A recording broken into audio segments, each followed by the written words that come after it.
Bom dia a todos. Bom dia. Se puderem abrir a Bíblia de vocês em Marcos capítulo 14. Nessa altura do campeonato, como a gente falou aqui, numa quarta-feira, a Bíblia abre sozinha já em Marcos, né? Então está... Eu estava pensando nessa palavra e refletindo um pouco. É interessante como que o mundo sempre, né, desde a queda, sempre buscou segurança, conforto. Isso.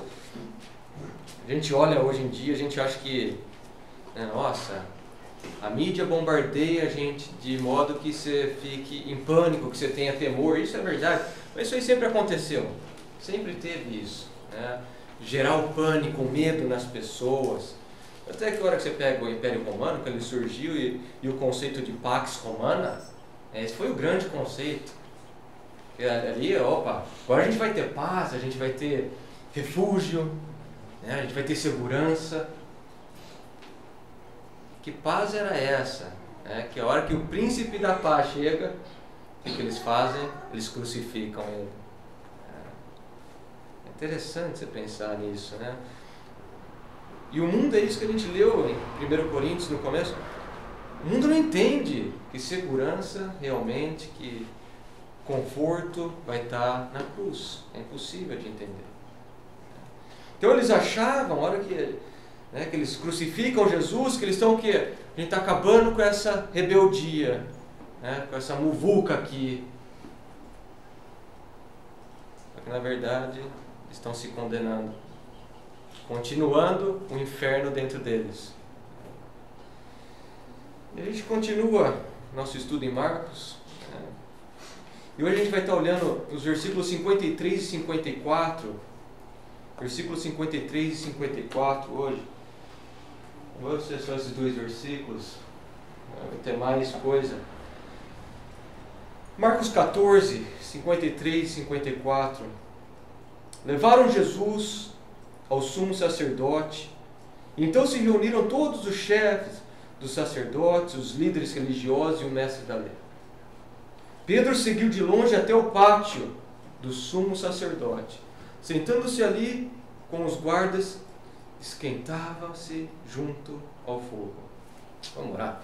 Pai, eu quero agradecer por essa manhã tão preciosa, que é celebrar o dia do Senhor, que é poder estar como família reunida, louvando, agradecendo, crescendo em santidade. Pai, peço que o Senhor esteja abençoando esse tempo em que a gente olha para a Sua palavra, que ela realmente seja uma espada de dois gumes, ela venha no nosso ser, que venha nos amadurecer, nos encorajar, nos santificar, Senhor. Senhor, guarde a minha boca, me ajuda a ser um fiel escravo Seu, Senhor, só a soltar o que já está aqui, Pai. Em Teu nome, Jesus. Amém. Amém. Então a gente saiu, a semana passada foi a última cena no Getsemane, né? A gente chegou ao fim. Nessa trama toda aqui, o Getsemane chegou ao fim ali. Foi a última cena nossa, aquele estranho relato do jovem nu correndo. Mas acabou o Getsemane, que era o jardim das aflições, se transformou no jardim da vitória, no jardim da conquista, porque Jesus orou, vigiou, se submeteu à vontade do Pai. Então essa é a cena já de Jesus fora do jardim, com o cálice. Ele pegou o cálice da mão do Pai, ele está pronto para tomar até a última gota desse vinho amargo. E agora, todo o conflito, toda essa violência que antes era verbal, agressão verbal contra Jesus, ela começa a crescer e ela começa a aumentar de tal forma que agora já vai virar física. Então, a gente entra numa outra etapa na vida de Jesus, nos sofrimentos dele, que agora são os sofrimentos físicos dele. Até então ele estava sendo perseguido, sendo confrontado, agora começa a parte física, o sofrimento físico. Então ele começa a ser imerso literalmente no batismo do sofrimento. Lembra que os dois discípulos, Senhor, a gente quer um lugar de honra, a gente quer a direita e a esquerda sua. Ele fala, vocês podem ser batizados com o batismo que eu estou sendo e beber do cálice que eu estou tomando. Então agora ele começa literalmente a ser batizado, imerso no sofrimento. Agora começa a ficar físico, começa a ser agressivo, começa a ter sangue agora. E a gente vai começar a caminhar com Jesus nessas próximas histórias. A gente vai começar a nossa jornada passando pelos tribunais, pelos julgamentos de Jesus. Ele tem 2 julgamentos basicamente, digo basicamente porque na verdade são 6 que a gente vai ver. São 2 julgamentos. Tá? O primeiro ele vai ser julgado pelos judeus, só que esse julgamento pelos judeus está dividido em 3 partes. E depois ele vai ser julgado pelos romanos, que também está em 3 partes. Pilatos, Herodes, depois Pilatos. E a pergunta é, por que precisava 2 julgamentos? Por que Jesus precisava ser julgado 2 vezes? Estão em Marcos, dá uma olhada no versículo 1. Marcos 14, versículo 1.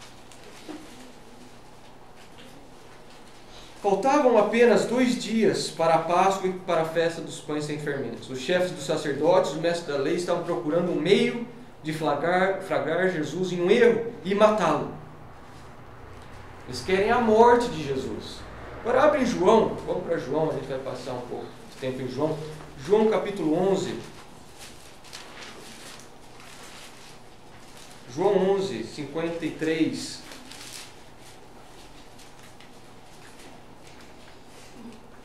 Diz assim, daquele dia em diante, resolveram tirar-lhe a vida. Está decidido, eles querem a morte de Jesus. É isso que eles querem Jesus morto. Mas só que tem um problema. Dá uma olhadinha aí, ainda em João 18, 31. João 18, 31. Pilatos disse, levem-no e julguem-no conforme a lei de vocês. Eu não quero esse problema, eu não quero esse problema, eu sei que ele é inocente, se viram vocês com ele. Olha a resposta dos judeus. Mas nós não temos o direito de executar ninguém, protestaram os judeus. De acordo com a lei romana, eles não podiam matar ninguém. Não podiam matar ninguém. E você fala, mas apedrejar, eles queriam apedrejar Jesus, capítulo 8, versículo 59 de João, e depois 10, 31, que eles pegaram pedras para matar Jesus. Estevão não foi morto pelos judeus? O que eles davam o Império Romano liberava essas coisas, dava como um linchamento. Foi um linchamento que ocorreu. Na lei divina, na lei mosaica, era permitido matar, apedrejar, quem blasfemasse. Mas a hora que o Império Romano tomou conta daquela região, falou, não, vocês não têm direito nenhum de matar. Mas eles matavam, e muitas vezes os governantes que estavam na região faziam de conta que não viram. Foi um ultravirês, foi um linchamento, fizeram por conta própria. Então eles permitiam certas coisas. Então você começa a entender por que Jesus foi julgado 2 vezes. Os judeus não podiam matá-lo. Então eles precisavam julgar e depois passar para os romanos. Os romanos sim, iam executar. E a morte que Deus queria para o seu filho não era ser apedrejado. Né? Apedrejado era a forma do blasfemador, a pessoa que cometia blasfêmia. Deus não queria esse tipo de morte para Jesus, é por isso que Ele livrou ele tantas vezes. Logo no começo do ministério de Jesus, a hora que você lê em Lucas, em Nazaré, Ele prega na sinagoga, depois eles levam Ele para o precipício e querem apedrejar Ele, e o Senhor o livra. Depois você tem João 8,59, João 10,31. Do Senhor também livrando Jesus da morte por apedrejamento, que o Senhor queria que Jesus fosse o quê? Crucificado. Deuteronômio 21, 23. Deuteronômio 21, 23. Qualquer que for pendurado num madeiro, o que acontece com ele? Maldito. Está debaixo da maldição de Deus. Por isso que ele tem que ser crucificado. Ele vai estar recebendo toda a maldição de Deus. Não como um blasfemador, mas como um maldito. Ele está recebendo toda a maldição de Deus. Por isso que ele tem que ser crucificado. E é por isso que ele precisa passar por esses 2 julgamentos. É realmente a soberania de Deus para que ocorresse a crucificação. Por isso que na hora que você olha a crucificação, você não tem como não ver a mão poderosa de Deus orquestrando tudo ali. Foi isso que a gente viu. Nem Satanás imaginava que ia conseguir a crucificação. Porque era realmente uma obra de Deus, soberania de Deus, para permitir que tudo aquilo ocorresse. Quantas vezes eles não tentaram apedrejar Jesus? E Jesus escapou, porque ele ia ter que ser crucificado, ele tinha que receber toda a maldição de Deus, ele tinha que ser levantado no madeiro. Então você vê a soberania de Deus. Então, é isso que a gente vai estar passando nesses próximos domingos. É o julgamento de Jesus. Eles podem ser divididos assim. É o primeiro, o julgamento religioso, 3 vezes. É como se fosse na boca de 2 ou 3 testemunhas. Então, quer dizer, as 3 testemunhas, 3 vezes, está aí ocorrendo contra os judeus. Então, primeiro perante Anás, depois Caifás, depois o Sinédrio todo. Depois a gente tem o outro, o julgamento civil. Depois é a hora que eles passam Jesus para Pilatos. Chega, você já foi condenado, agora deixa os romanos executarem a sua morte. Isso que a gente vai estar vendo esses domingos. Voltando ali. Aqui. As últimas horas de Jesus. Tem mais coisa. Na hora que postar no blog tem mais. Isso aqui eu acho interessante só para ter uma visão do que está acontecendo, aonde que a gente está. Na quinta-feira, após o pôr do sol, a gente teve a última ceia, a oração no jardim, traição e prisão. Então aqui a gente já está de quinta para sexta à noite. Custódia, audiência diante de Anás, audiência diante de Caifás, depois a negação de Pedro. E aí ele passa para sexta de manhã e vai ter todos esses acontecimentos aí. Então é isso que a gente vai estar vendo. A gente já viu a quinta, pôr do sol, a gente parou ali, traição e prisão. A gente está começando essa quinta noite, por volta, depois da meia-noite já. Outra coisa importante antes da gente continuar é a estrutura em Marcos. Fica com um dedo em João. Vamos para Marcos, depois vocês vão voltar para João também. Marcos, capítulo 14. É importante a gente ressaltar, antes da gente entrar nessa jornada aqui, a estrutura que Marcos fez do capítulo 14, do versículo 53 ao 65. Isso é muito importante, isso que a gente vai estar vendo. É que é o seguinte, os holofotes, Marcos estava com o holofote no Getsemane, e o holofote agora ele passou para o palácio do sumo sacerdote, que é onde que Jesus está. Então, todo o palco da trama, o holofote agora está dentro do palácio de Caifás. Mas só que de repente, você vai ver, a hora que a gente estiver lendo, que de repente o holofote sai do palácio e vai para onde? Para o pátio. Fora. Depois vai para dentro e para fora. Quem está lá fora?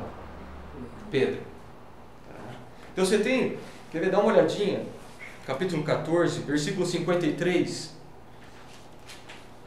Levaram Jesus ao sumo sacerdote. Aí ele está dentro do palácio do sumo sacerdote.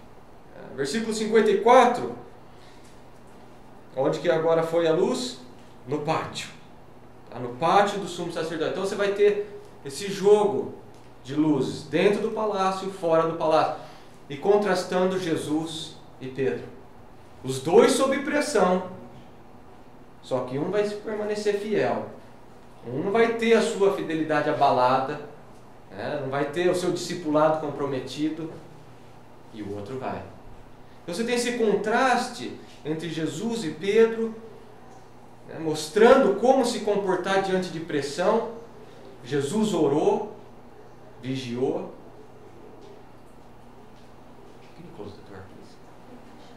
Jesus orou, vigiou, e agora ele se mantém firme. E do outro lado você tem Pedro que dormiu, não orou, não vigiou, e o que aconteceu? Caiu. Então é interessante esse jogo de luz, a estrutura de Marcos, ele está querendo contrastar. Pedro ajudou Marcos a escrever, provavelmente é Pedro mostrando a fraqueza dele mesmo. Então Jesus irá para a sua morte com seu testemunho perfeito. Pedro escapará, mas ele comprometerá a integridade do seu discipulado. É interessante você imaginar que essa carta, o Evangelho de Marcos, foi escrito para os cristãos em Roma que estavam sofrendo. É interessante você notar por que tem isso daqui. Ensinando eles como a se comportar diante do sofrimento. Quem que vocês vão imitar diante do sofrimento que vocês estão passando? Falando para as igrejas. vocês têm que imitar Jesus. Vocês têm que imitar Jesus. Então eu dividi o estudo, né? O primeiro julgamento a gente vai estar vendo, o primeiro julgamento vai ser em João, e depois o segundo julgamento a gente vai começar ele, a gente vai ver os versículos 53 e 54. Então abre a Bíblia de vocês em João, o Evangelho de João. Hoje a gente sai um pouquinho de Marcos, a gente vai voltar nele, mas a gente precisa primeiro ir para João 18, que esse é o primeiro julgamento de Jesus perante Anás. Os outros evangelhos não relatam esse primeiro julgamento. Só João que relata. Então é importante a gente ir primeiro para essa primeira cena, para depois partir para Marcos. Então, capítulo 18 de João, versículo 12. Começando no versículo 12. Assim, o destacamento de soldados, com o seu comandante e os guardas dos judeus, prenderam Jesus, amarraram-no e o levaram primeiramente a Anás. Está vendo? Levaram primeiramente a Anás, que era o sogro de quem? Caifás. E quem que é Caifás? O sumo sacerdote naquele ano. Tá? Então isso é importante. Primeira cena. Prenderam Jesus no Getsemane, eles não levaram primeiramente Jesus para Caifás, que era o sumo sacerdote. Eles levaram para quem? Para o sogro dele, Anás. Então, e Marcos não relata isso. Marcos já vai começar com Caifás. Por isso que a gente precisa ir para João, para onde que Jesus foi levado primeiramente. Versículo 19 de João. Vamos pular para o versículo 19. Enquanto isso, o sumo sacerdote interrogou Jesus acerca dos seus discípulos e dos seus ensinamentos. Respondeu-lhe Jesus: eu falei abertamente ao mundo. Sempre ensinei nas sinagogas e no templo, onde todos os judeus se reúnem. Nada disse em segredo. Por que me interrogas? Pergunta aos que me ouviram. Certamente eles sabem o que eu disse. Quando Jesus disse isso, um dos guardas que estava perto bateu-lhe no rosto. Isso é jeito de responder ao sumo sacerdote? Perguntou ele. Respondeu Jesus: se eu disse algo de mal, denuncio o mal. Mas se falei a verdade, por que me bateu? Então Anás enviou Jesus de mãos amarradas a Caifás, o sumo sacerdote. Então, só para a gente entender um pouco aqui. A hora que o Império Romano tomou conta daquela área da Judéia, a área de Israel, de Jerusalém, eles mudaram um monte de coisa ali. Tiraram a pena de morte, vocês não têm mais o direito, é nosso. E outra coisa que eles mexeram foi no sumo sacerdote, nesse ofício. Depois que o Império Romano tomou conta, eram eles quem estabeleciam o sumo sacerdote. Então eram os próprios romanos quem decidiam quem que ia ser o sumo sacerdote. Para quê? Para agradar eles. Porque se o cara não está fazendo o que é bom para a gente, o que a gente vai fazer? Vai tirar ele de lá.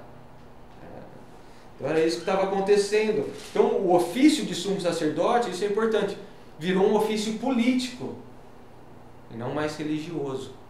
Era muito mais um ofício político com relação a Roma do que em si com a religião judaica. Então você tem os dois sumos sacerdotes que a gente vai estar vendo, né? Anás e Caifás. Caifás, começando esse daqui é o que está sendo o sumo sacerdote na época de Jesus. É ele que é o sumo sacerdote oficial na época de Jesus. Serviu do ano 18 até o ano 36, então 18 anos servindo, um dos que passou mais tempo servindo como sumo sacerdote debaixo do Império Romano, mostrando o quê? Quão bom ele era em agradar os romanos. 18 anos mostra o quanto os romanos gostavam dele, o quanto ele beneficiava Roma. Então esse é o que está no controle, eu diria, oficialmente, de todo o sistema religioso dos judeus, nessa época de Jesus. E aí você tem Anás. Ele serviu de 6 a 15, de 6 a 15, como sumo sacerdote. Ele teve outros 5 filhos ele teve. E Caifás, que era o genro dele. Esse cara aí, ele era o velhão da turma, era o mais velho deles. Ele era como se fosse o poderoso chefão da época. Era ele que governava tudo, ele que controlava. Então era ele que mandava naquela máfia, naquele covil todo. Apesar de você ter Caifás como, né, o cara oficial, na verdade quem comandava era o sogro dele. Era isso, o poderoso chefão. Era ele que tomava conta disso aí. Ainda mais se você pensar que o sumo sacerdote, o cargo dele, era pela vida toda. Ele não tinha, de acordo com a lei, não era você vai exercer seu cargo por 3 anos. Não, era a vida toda o sumo sacerdote até ele morrer. Então, para os judeus, eles consideravam Anás como o sumo sacerdote. Esse aí é o nosso sumo sacerdote. Então, era ele que realmente comandava as coisas, que decidiam as coisas. O genro ia para o sogro. O que a gente faz agora? O que a gente vai fazer? Ele que era o cabeça dessa máfia toda. E a história, os relatos históricos dizem que essa família toda, a partir de Anás, era uma família de sumos sacerdotes fria, marcada pela cobiça, pessoas violentas. Sumo sacerdote. Olha Hebreus capítulo 9. Hebreus 9. Começando no versículo 6, quando o autor de Hebreus está mostrando a superioridade de Jesus, mas ele faz um comentário interessante aqui. Estando tudo assim preparado, os sacerdotes, Hebreus 9, 6, os sacerdotes entravam regularmente no lugar santo do tabernáculo para exercer o seu ministério. No entanto, somente o sumo sacerdote entrava no Santo dos Santos, apenas uma vez por ano, e nunca sem apresentar o sangue do sacrifício que ele oferecia por si mesmo e pelos pecados que o povo havia cometido por ignorância. Essa era a tarefa dele. Entrar no Santo dos Santos uma vez por ano, com sangue, para clamar o perdão sobre a vida dele, sobre a vida de toda a comunidade de Israel.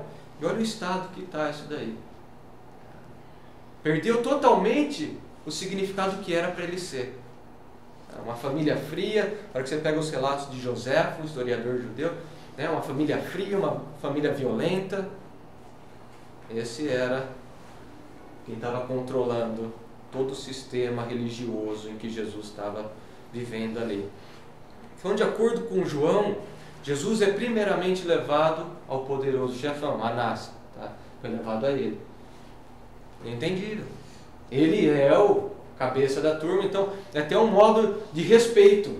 Está aqui esse grande rebelde que está trazendo toda essa reboliço aqui em Jerusalém, está aqui ele. Então levam para ele Jesus primeiramente. E provavelmente ele queria ver Jesus. Imagina quando Jesus entrou no templo, chamou aquilo de covil de ladrão, virou mesa, ofendeu ele, ofendeu Anás. Então ele queria realmente ver Jesus. Então é por isso que Jesus é levado primeiramente a ele. Blomberg, no livro dele, Jesus e os Evangelhos, ele fala assim: não é improvável que os responsáveis pela prisão quisessem prestar uma homenagem a Anás ao conceder uma breve audiência com o famoso Jesus. Então esse é o contexto histórico religioso que a gente está.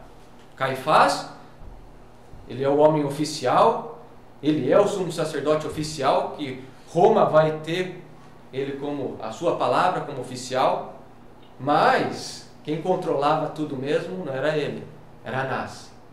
Era Anás quem estava mirabolando tudo, controlando a máfia, controlando toda a venda de animais no templo.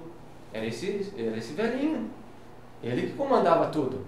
O preço dos animais, o preço da pombinha, o preço do cordeiro. Era ele que estabelecia. Era tudo ele. Então, enquanto o sogro cuidava da roubalheira em Jerusalém, o genro cuidava de Roma. Vamos deixar tudo em paz. Então você tem esses dois trabalhando juntinho. Imagina como que era o almoço em família deles. Né? Então você tem o sogro cuidando de toda a roubalheira e o genro cuidando de Roma, para que Roma fique alegre, fique feliz com o que está acontecendo. E eles estão num palácio, aí fala. Ele foi para o palácio do sumo sacerdote. E é muito provável que esse palácio seja o mesmo. É o mesmo lugar em que está Caifás e Anás, porque era um palácio enorme. Era um lugar enorme isso aí. Então, alguns comentários acreditam que seja, né, o mesmo quartel para eles estarem todos juntos ali. Você tem os pátios. Então, Pedro estava em algum desses pátios aqui. E você tem vários cômodos esse palácio. Então, nada impede ele estar num lugar com Anás e depois ser levado no mesmo palácio para Caifás. Tá? Para te encerrar aqui com o projetor. Então, eles estão dentro do palácio. Então, vamos lá para João. Pegamos todo esse contexto histórico. Vamos para João. João 18. Já viu os versículos 12 e 13? Jesus foi levado para Anás. Versículo 19. Enquanto isso, o sumo sacerdote interrogou Jesus acerca dos seus discípulos e dos seus ensinamentos. Está vendo? A primeira interrogação aí, começa aí o processo. Interrogar Jesus. E olha sobre o que ele pergunta. Sobre os discípulos e sobre o que? Os ensinamentos. Não é que ele quer saber quem são os discípulos e o que Jesus ensinou. Mas é que essas duas coisas marcavam um falso profeta. As pessoas que ele está levando consigo e o ensino dele. É exatamente isso que o sumo sacerdote quer fazer. É mostrar como Jesus é um falso profeta. Porque a hora que ele prova que Jesus é um falso profeta, eles podem o quê? Condenar ele à morte. Foi condenado à morte. Então ele pergunta para Jesus sobre os discípulos e os seus ensinos. Não é uma curiosidade. Nossa, eu realmente quero saber quem são os seus discípulos. Não é uma curiosidade honesta. Por favor, Jesus, me fale sobre os seus ensinos. Eu quero ouvir sobre os seus ensinos. Não tem nada disso. Fala sobre os seus ensinos e sobre os seus discípulos para que eu possa te julgar. Na hora que ele falasse, Jesus falar sobre os discípulos, ele pode levar para Roma. Olha, esse cara aqui é um perigo para a Pax Romana. Tem um monte de discípulo, um monte de bandido com ele. Então você entende por que eles estão perguntando isso para Jesus. É uma grande hipocrisia. Né? É uma grande hipocrisia. Por que eles não perguntam para Jesus como que está a mulher que ele curou? Como que está aquela mulher que você curou? Como é que está aquela menininha que você ressuscitou? Isso aí eles não querem saber. Como é que está aquele endemoniado que você restaurou ele totalmente? Disso eles não querem saber. Eles não querem saber dos milagres de Jesus. Eles não querem saber do que Jesus fez, de como Jesus provou ser o que ele é, com a misericórdia, com o amor, com a autoridade, com o poder. Isso eles não querem. Mas se prestar atenção, na nossa vida é assim. Na nossa vida é assim. As pessoas que são inimigas do Evangelho, que não nasceram de novo, elas buscam tudo para confrontar o Evangelho nosso. Elas sempre trazem acusações contra nós. Pô, eu vejo no futebol, pô, você viu o novo artigo sobre aquele pastor? Pô, você viu aquilo lá sobre não sei o quê? É sempre alguma coisa. Pô, você viu aquela contradição na Bíblia? Eles só querem apontar essas coisas para nós. Não é verdade? Eles nunca falam do que, pô, a sua vida foi realmente mudada. Pô, eu respeito a sua casa. Jesus realmente está presente no seu lar, na sua vida, na sua integridade. Isso aí ninguém fala. Os inimigos de Jesus nunca falam isso. Mas eles sempre ficam procurando o quê? Alguma coisa para jogar contra você. Igualzinho a Anás. Né? A resposta de Jesus, versículo 20. Respondeu-lhe Jesus: eu falei abertamente ao mundo, sempre ensinei nas sinagogas e no templo, onde todos os judeus se reúnem. Ele falou alguma coisa sobre os discípulos dele? Nada. Nada. Veja que ele põe o foco tudo na primeira pessoa. Eu falei, eu ensinei, eu estava. Ele tira o foco dos discípulos e põe o foco nele. Não era uma hora de ira, de poder já falar daqueles covardes que me abandonaram, que prometeram ficar comigo. Você vê que ele guarda os discípulos dele. Na hora que ele mais podia demonstrar a ira, a braveza, ele guarda. Não, ele evita, ele nem fala. Isso é uma lição para a gente. Guardar o próximo. Guardar o próximo. Mesmo quando a gente está ofendido, mesmo quando a gente está triste com alguma coisa, aprender a guardar o próximo. E sobre os ensinos, olha o que Jesus fala. A resposta dele é destrutiva. Nunca ensinei nada diferente. O que eu ensinei em público, eu ensinei para os meus discípulos. É isso que ele está falando. Eu não tenho 2 ensinos, é um ensino só. Não é que eu ensinei em público uma coisa, depois para os meus discípulos eu fui e falei outra coisa para eles fazerem. Não, eu tenho um ensino só. Olha o versículo 21.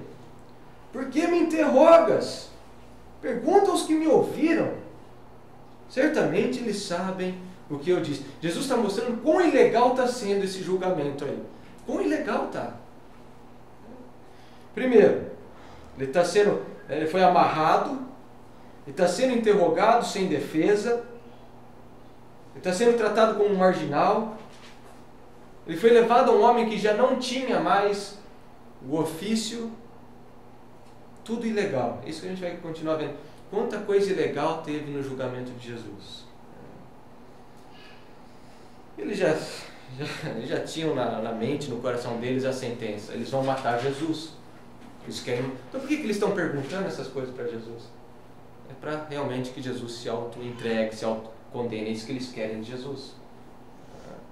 Então olha só. Pergunta aos que me ouviram. Jesus está pedindo uma audiência justa. Traz testemunho de defesa para mim. Porque pela lei você precisava ter. Você tinha que ter defesa. Pergunta aos que me ouviram. Por que eles não vão trazer ninguém que ouviu Jesus? Porque eles sabem o que aconteceu com quem ouviu Jesus ensinando. Dá uma olhadinha em João capítulo 7. Veja só, por que eles não trazem ninguém que ouviu realmente a Jesus? João 7, começando no versículo 45. Finalmente, os guardas do templo voltaram aos chefes dos sacerdotes e aos fariseus, os quais lhe perguntaram: por que vocês não o trouxeram? Olha a resposta deles: ninguém jamais falou da maneira como esse homem fala, declararam os guardas. Será que vocês também foram enganados? Perguntaram os fariseus. Por causa de alguém das autoridades ou dos fariseus creu nele? Não, mas essa ralé que nada entende da lei é maldita.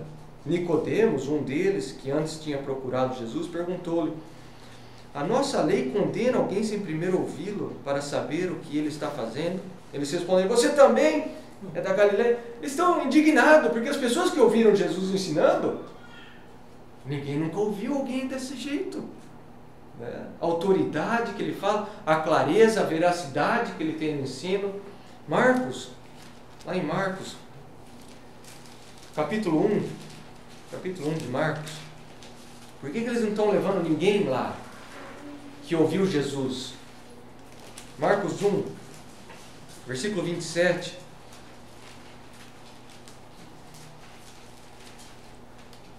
Todos ficaram tão admirados que perguntavam uns aos outros: o que é isto? Um novo ensino e com autoridade? Até os espíritos imundos lhe dão ordem e eles obedecem. Todo mundo está admirado. E você continua lendo Marcos, você vai ver isso. A admiração das pessoas pelo ensino dele, pelo modo que ele ensina. É por isso que Jesus fala: pergunta aos que me ouviram. Vamos fazer alguma coisa justa aqui. Traz as pessoas que realmente me ouviram pregar e ensinar. Por que eles não vão trazer ninguém? Porque quem ouviu foi chocado. João 7. Até você caiu na dele. Por isso que ninguém vai. Então, para mim, isso aqui é uma coisa fantástica, né? O modo que Jesus ensinava, o modo que ele pregava, a autoridade que ele tinha. Então, quando eu vejo pessoas colocando Jesus no mesmo nível que Buda, que Sócrates, que Kardec, para com isso. Isso aí é blasfêmia, isso aí é ridículo, você querer comparar Jesus a esses homens. O modo que Jesus ensinava fazia os homens mais eloquentes, os homens mais entendidos da lei, falar: quem que é esse cara que está ensinando dessa forma? Então jamais coloque Jesus no mesmo nível, né, que Gandhi, Sócrates, Platão, Kardec. Não. O jeito que ele ensinava era um jeito que tirava a admiração das pessoas, e é por isso que ninguém traz essas pessoas para dentro do julgamento. a resposta de Jesus mostra quão legal estava sendo todo aquele inquérito ali. Olha o versículo 22. Quando Jesus disse isso, um dos guardas que estava perto bateu-lhe no rosto. É assim que as pessoas reagem, com violência. Está tudo errado, eles sabem que está errado.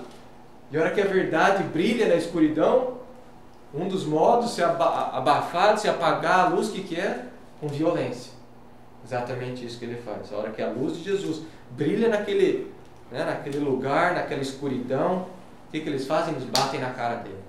Dão um tapa na cara dele. Que é isso? Começa a partir para a violência.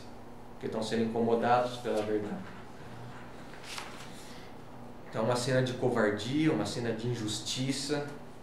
Ele está sem defesa ali naquele tribunal, com as mãos amarradas, como um marginal, sem ninguém para proteger ele, e agora ele está apanhando na cara. É interessante você pegar essa cena e dar uma olhadinha em Atos 23, Atos capítulo 23, versículos 1 e 2.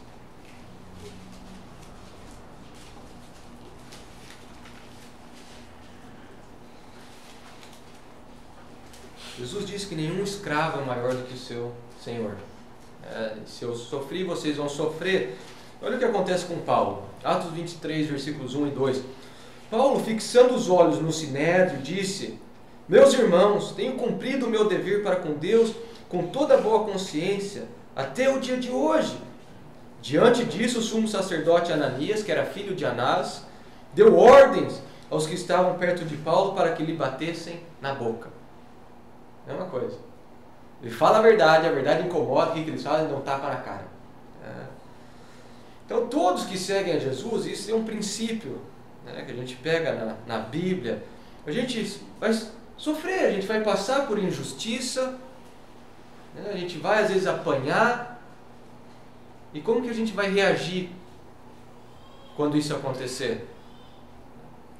1 Pedro 2, Pedro fala assim, 1 Pedro 2, 21, versículo 21 ao 23. Para isso vocês foram chamados, pois também Cristo sofreu no lugar de vocês, deixando-lhes exemplo para que sigam os seus passos. E olha o que Pedro fala. Ele não cometeu pecado algum, nenhum engano foi encontrado em sua boca.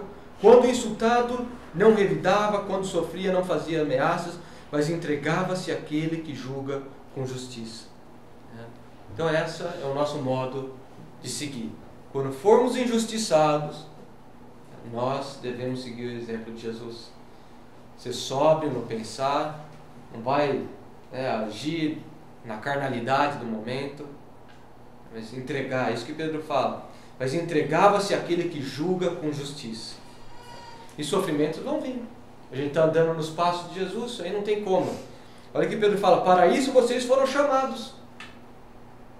Então vai vindo. O importante é saber como que a gente vai lidar quando vier essas situações. Se quiser acrescentar mais uma ilegalidade para a lista, brutalidade. Num julgamento você não podia ter violência, brutalidade. Aí Jesus já está apanhando, então você acrescenta mais um aí para a lista das ilegalidades. Versículo 24. Então Anás enviou Jesus de mãos amarradas a Caifás, o sumo sacerdote. Então esse inquérito preliminar chegou ao fim. Não conseguiu tirar nada de Jesus. A única coisa que ele conseguiu foi o quê? Ver Jesus apanhando. Então ele já se alegrou, tá bom demais para ele.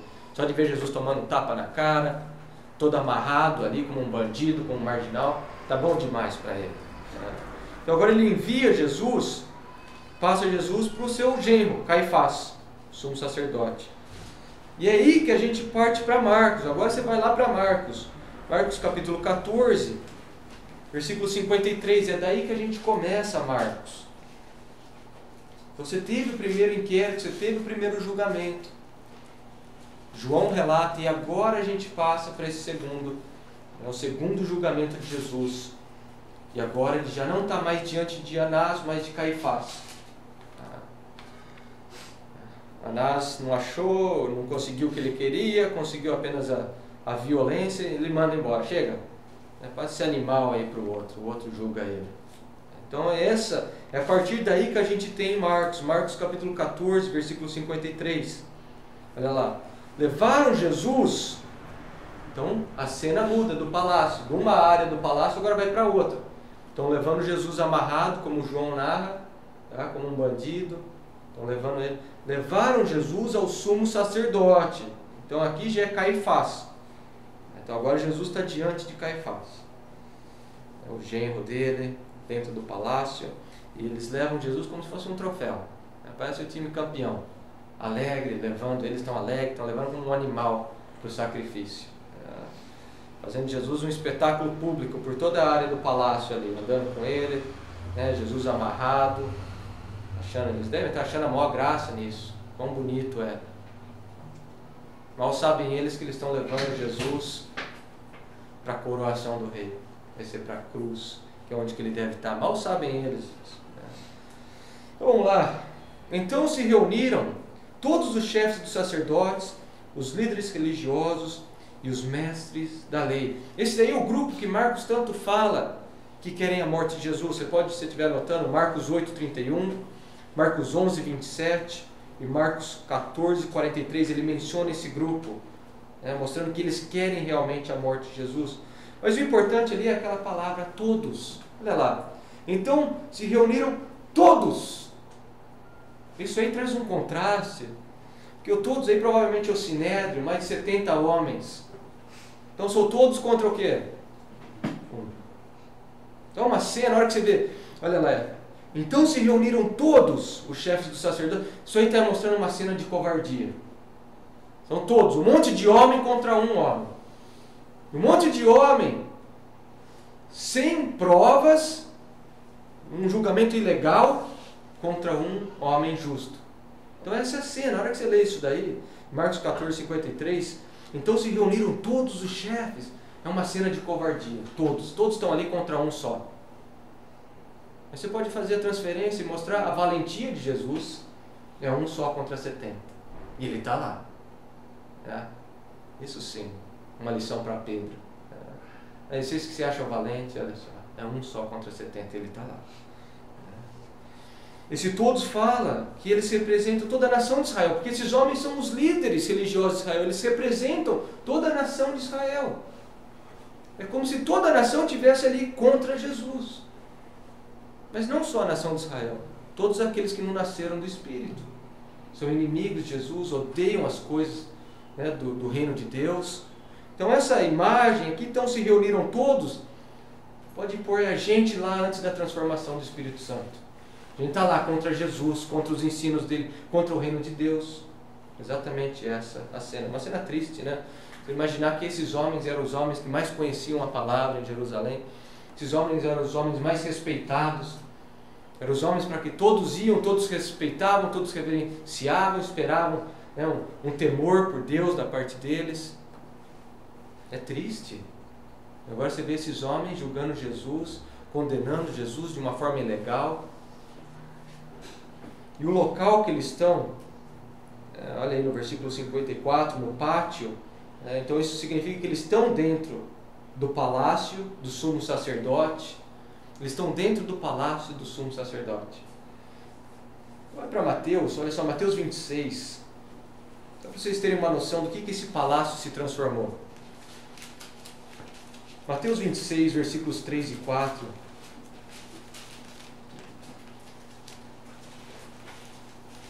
Naquela ocasião, os chefes dos sacerdotes e os líderes religiosos do povo se reuniram no palácio do sumo sacerdote, cujo nome era Caifás, e juntos planejaram prender Jesus à traição e matá-lo. Esse é o lugar. É o lugar que era para ser a morada da verdade, que devia ser o lugar de justiça, esse palácio que devia ser o lugar onde as pessoas achavam segurança, virou um covil de iniquidade. Eles já tinham se reunido lá para planejar a morte de Jesus. Eles já se reuniam lá constantemente para planejar um jeito de roubar mais as pessoas. Como que a gente pode extorquir mais essas pessoas? Esse é o estado do palácio do sumo sacerdote. Um covil de iniquidade, esse lugar que eles estão. A casa de Caifás havia se tornado um covil de predadores. Você imaginar o lar do sumo sacerdote, aquele que uma vez por ano entrava onde ninguém podia entrar, para representar o povo, para pedir perdão pelos pecados do povo. Olha o estado que está o lar dele. Então não é de você se estranhar que o quê? Que hora que Jesus entra no templo, o que ele fala? Isso daqui é um covil de ladrão. Ladrões isso aqui. Igualzinho a casa deles. Aí você começa a entender esse princípio que tem do lar, do líder e da sua liderança. Por isso que depois Paulo, em 1 Timóteo 3, o que ele fala? Como que tem que ser a casa de quem governa a igreja. Porque se uma casa repleta de iniquidade, repleta de traição, repleta de cobiça, como que esse cara vai cuidar da igreja? Era isso que estava acontecendo. A casa deles, o lar deles, repleto de cobiça, eles querem dinheiro, eles querem poder, e eles que cuidam da religião deles, sabe? Triste, muito triste. E agora, versículo 54, de repente ele sai de dentro do palácio, olha lá. Pedro seguiu de longe até o pátio do sumo sacerdote, sentando-se ali com os guardas, esquentava-se junto ao fogo. Então, de repente, Marcos tira o holofote lá de dentro do palácio e agora ele passa para fora do palácio, para o pátio, onde está Pedro. E isso vai preparar a gente para uma próxima história. Olha lá no versículo 66. É isso que já está preparando a gente para a história quando Pedro nega Jesus 3 vezes. Então isso já é meio que uma preparação. A gente entender por que ele foi negar Jesus. Você vê lá, versículo 54. Pedro seguiu Jesus. Pedro seguiu. Que bravura de Pedro, não? Olha, está lá. Está no pátio. Olha até onde que ele foi. Lembra o que ele tinha prometido para Jesus? Eu vou com o Senhor até a morte, se for preciso. Como é que você fala que eu vou te abandonar? Está ele aqui. Está lá no pátio, seguindo a Jesus. Que homem, que ação heróica é essa? Mas na verdade essa valentia de Pedro não passa de uma tentativa covarde de cumprir a sua arrogante declaração. Tá? O que ele está fazendo ali, ele só está tentando cumprir aquela declaração arrogante dele, de que não, eu vou te seguir, eu vou até onde for. Não, é isso que ele está tentando fazer. É uma ação covarde. E eu digo covarde porque olha o que fala. Pedro seguiu do quê? Pertinho? De longe. Pedro estava seguindo Jesus de longe. Por isso que eu falo, é uma atitude covarde. Ele só quer o quê? Mostrar como ele pode cumprir o que ele havia prometido. Quão desastroso é quando as pessoas seguem Jesus de longe. E a receita foi dada. Marcos 14. Está lá a receita para isso. Você para de vigiar, para de orar, dorme a hora que você tem que estar vigiando, e é isso que vai acontecer. Você vai começar a seguir Jesus de longe. Tem muita gente agindo assim como Pedro, igualzinho a Pedro. Está seguindo a pessoa certa. Ele está seguindo a pessoa certa, está seguindo Jesus. Mas por causa do medo, por causa isso aí vai afetar o meu conforto. Por causa do temor de que o seu conforto seja abalado, de que você talvez sofra, de que você talvez morra. A pessoa faz o quê? Segue Jesus de longe. Eu sigo Jesus, mas não de pertinho, porque ele pode causar problema. Então eu vou seguir Jesus de longe. E distância, gente, causa vulnerabilidade. Principalmente com Jesus. Você anda longe de Jesus, é isso que a gente está vendo aqui. Você começa a seguir Jesus de longe, e a hora que você vê, você caiu. Você caiu. Quando você vai viajar e você vai para um outro lugar que você não conhece, e tem alguém que conhece a região, conhece a estrada, e à noite você segue a pessoa de longe? Não, você segue de perto. Porque a pessoa sabe os buracos que vão ter na estrada. E se estiver longe, ela vai se desviar de buraco, você não vai ver, você vai passar, vai destruir seu carro. A questão que fica, por que tanta gente segue Jesus de longe? Nessa vida, nessa estrada que a gente segue, que é tão escura, tão cheia de buraco, tão imprevisível. Não, a gente tem que seguir Jesus de perto, bem de perto. Aí você começa a pensar, o que pode causar alguém a seguir Jesus de longe? Pedro seguiu de longe. Seguir a pessoa certa, mas de longe, mantendo a distância. O que causa isso? Primeiro, Marcos dá pra gente.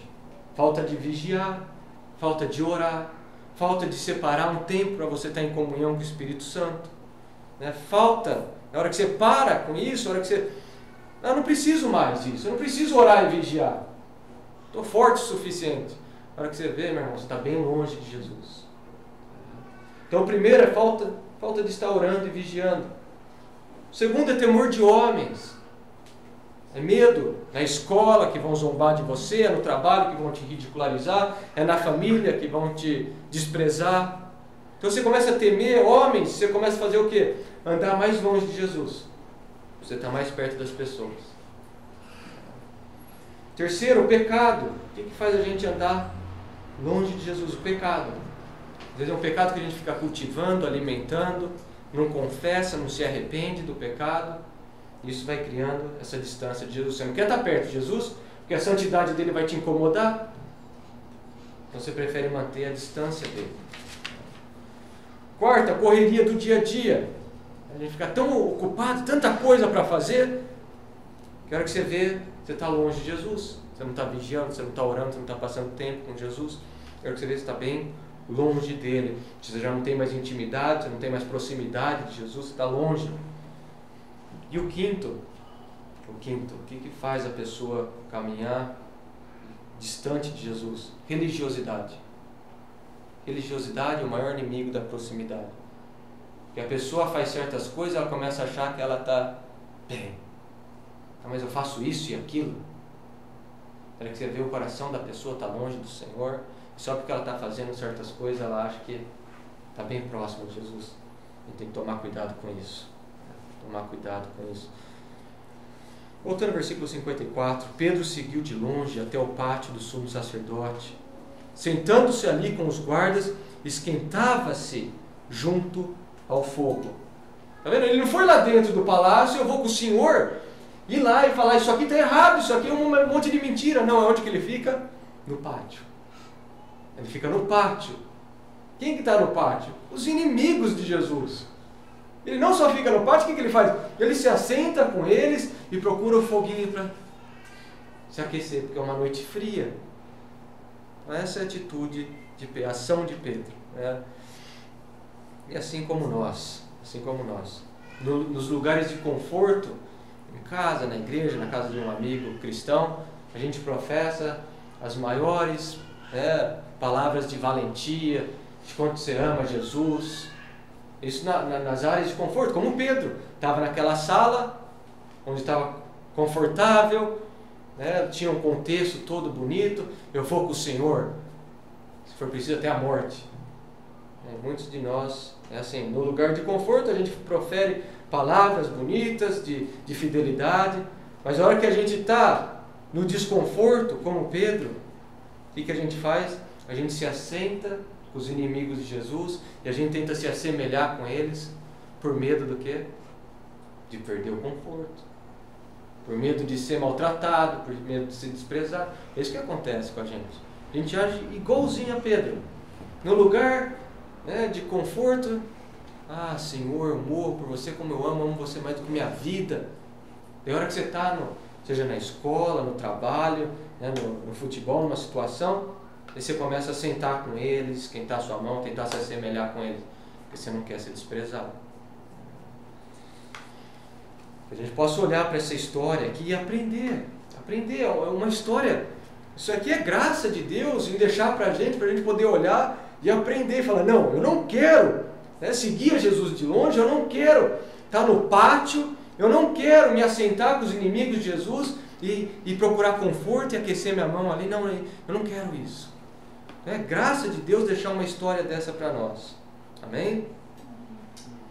Então esse é o processo natural, espiritual na vida de qualquer cristão. Você para de vigiar, para de orar, vai dormir a hora que você devia. E dormir aí significa fazer qualquer outra coisa que não seja estar na presença do Senhor, quando você deveria estar. Tem momentos que requerem uma maior força, uma maior atenção da nossa parte. E a hora que você para de fazer essas coisas, você começa a seguir a Jesus de longe. E você está dormindo, você está no estado de sonambulismo, você nem sabe o que você está fazendo. Às vezes Jesus está tão longe de você. E a hora que acontece, você começa a se semelhar com as pessoas, você começa a negar Jesus. Ryle fala assim, J.C. Ryle, ele fala assim: observemos nesse versículo quão insensatamente os crentes às vezes arrastam-se à tentação. Não vemos qualquer sabedoria nesse ato de Pedro. Tendo antes abandonado o seu Senhor e fugido, ele deveria ter se lembrado de sua própria fraqueza. Não se aventurado ao perigo mais uma vez. O que ele fez foi um ato de imprudência e presunção. Isso fez com que sua fé passasse por um novo teste, para o qual ele estava totalmente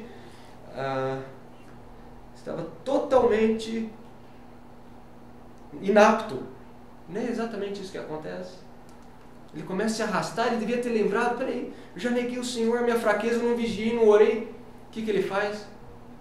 Eu vou junto, ele se joga na tentação. Ele se joga, e é por isso que depois a gente vai ver que ele vai negar Jesus. O que ele devia ter feito era já ter corrido e clamado misericórdia por Deus, pedido ajuda. E se ele queria seguir Jesus, ele devia ter ido até lá dentro do palácio, não parado no pátio. E não é assim que a gente age muitas vezes. Você pensar a praticidade disso daqui, quantas vezes a gente para de vigiar, a gente para de orar, a gente para de ter um relacionamento com o Senhor. Na hora que a gente vê, a gente está longe de Jesus, a gente está vindo na igreja, está fazendo certas coisas religiosas, mas o coração nosso está longe de Jesus. Na hora que a gente vê, a gente está começando a estar no grupo de pessoas que a gente não devia estar e agindo como eles estavam agindo. Você fala: pô, mas você caiu nesse pecado, você fez isso de novo, você roubou de novo, você mentiu de novo, você fofocou de novo, você bebeu de novo. Por quê? Mesma coisa, esse processo. Parou de vigiar, parou de orar, parou de se guardar, dormiu, começou a andar longe de Jesus, começa a andar com companhias que não devia, principalmente porque você não está perto de Jesus, você não vai ser boa influência. Às vezes a gente cai. Então a gente possa olhar para isso daqui e clamar graça, graça, misericórdia,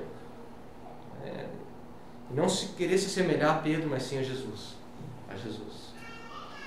Então a gente encerra aqui, eu vou encerrar aqui hoje, domingo que vem, se o Senhor permitir, a gente continua caminhando nesse processo de julgamento perante Caifás. A gente viu, o Marcos virou, João virou o holofote lá dentro, a gente viu Jesus sendo injustamente julgado. Quanta injustiça diante de Jesus. Lá no meio de toda aquela treva estava o nosso Senhor e Salvador, enfrentando a maior injustiça. Então você tem uma cena de total iniquidade, de injustiça, de ódio, e ao mesmo tempo você tem uma cena de amor, de valentia. É Jesus lá naquele meio sofrendo por causa do seu povo, sendo injustiçado por causa dos nossos pecados. É isso que a gente vai continuar vendo. Jesus sofrendo, sendo injustiçado, para que a gente fosse justificado, para que a gente recebesse a justiça dele.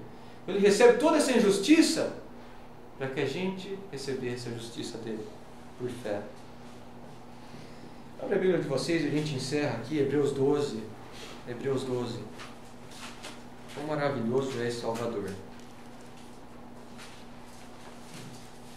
Só não nos salva como ele deixa essa história maravilhosa para a gente poder crescer e aprender e ser transformado, aprender a vigiar, a orar, a não ser igual mais Pedro. Hebreus 12, começando no versículo 1. O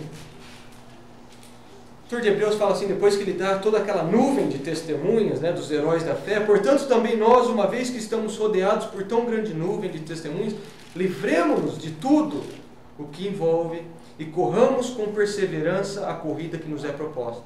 Tendo os olhos fitos em Jesus, autor e consumador da nossa fé, ele, pela alegria que lhe fora proposta, suportou a cruz, desprezando a vergonha, e assentou-se à direita do trono de Deus. Olha o versículo 3. Pensem bem, Tá? Isso aqui, a palavra tem o sentido de você realmente parar e pensar. É isso que a gente está fazendo hoje. Parando e pensando. Usando o cérebro. Por isso que o autor de Hebreus fala, usa seu cérebro. Pensa. Reflete. Pensem bem naquele que suportou tal oposição dos pecadores contra si mesmo, para que vocês não se cansem nem desanimem. Amém? A gente possa realmente refletir nisso, né? Usar a nossa cabeça, olhar, agradecer esse que é o maior de todos os heróis da fé, que suportou tudo por causa de nós, e que a gente não desanime, que a gente não canse quando a gente for injustiçado, quando a gente passar por sofrimento, que Ele passou, Ele recebeu o maior de todos por causa de nós. Amém?